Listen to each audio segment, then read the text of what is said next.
पितृपक्ष 2024 कब से शुरू हैं और कब इनका समापन होगा?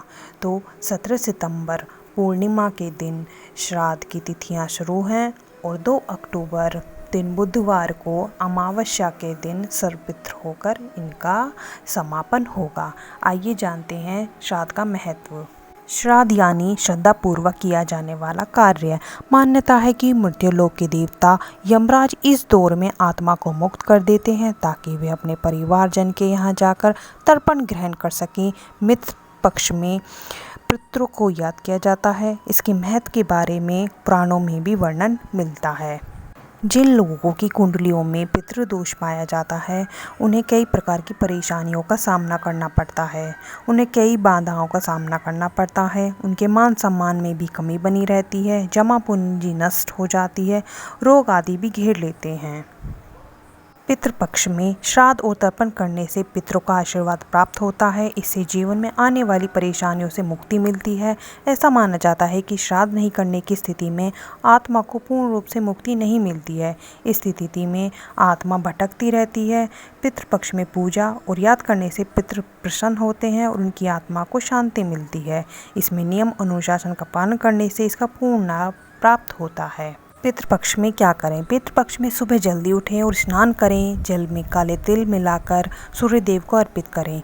पितृपक्ष में पितरों का तर्पण विधि पूर्वक करना चाहिए। पितरों के लिए भोजन बनाएं और तर्पण करें। तर्पण में अक्षत, जौ और काले तिल शामिल करें। तर्पण करते समय पूर्व दिशा की तरफ मुख रखें। अंत में पितरों को भोजन अर्पित करें। पूर्वजों को मोक्ष की प्राप्ति के लिए कामना करें और मंत्रों का जाप करें। पितृपक्ष में ब्राह्मण को भोजन और वस्त्र आदि दान करके श्राद्ध करना शुभ माना गया है। श्राद्ध पक्ष में गाय, कौवे, कुत्ते और चींटियों को भोजन खिलाना अत्यंत लाभकारी माना गया है। कहा जाता है कि इस अवधि में ब्रह्मचर्य का पालन करना चाहिए। मान्यता है कि जिन लोगों की कुंडली में पितृदोष होता है उन्हें इस दौरान गया जी, उज्जैन और अन्य धार्मिक स्थानों पर पिंडदान करना चाहिए। पितृपक्ष में प्याज लहसुन का सेवन नहीं करना चाहिए और ना ही गृह प्रवेश कार्य करना चाहिए, ना ही कोई वैवाहिक कार्य इन दिनों में करना चाहिए और ना ही हमें बाल कटवाने, नाखून काटने और शेविंग करने से भी बचना चाहिए।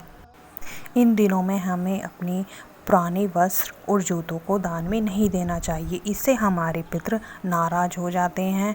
हाँ, लेकिन हम नए वस्त्रों का दान कर सकते हैं। नए वस्त्रों का दान करना शुभ माना गया है, लेकिन पुराने वस्त्र और पुराने जूतों को दान में देना इन दिनों में अशुभ माना गया है। और हमें लोहे के बर्तनों को भी दान देने से बचना चाहिए। हाँ, लेकिन हम स्टील और चांदी के बर्तनों को दान में दे सकते हैं। स्टील और चांदी के बर्तनों को इन दिनों में देना शुभ माना गया है। लोहे के बर्तन देने से पितृ नाराज हो जाते हैं। इन दिनों में हमें नई झाड़ू खरीदने से बचना चाहिए और झाड़ू को दान देने से भी बचना चाहिए, क्योंकि ये लक्ष्मी का रूप है। इससे भी पितृ नाराज हो जाते हैं। इन दिनों में हमें तेल का भी दान करने से बचना चाहिए।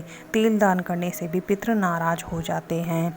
लेकिन हम शुद्ध देसी गाय का घी दान करते हैं तो ये बहुत शुभ माना जाता है। धन्यवाद।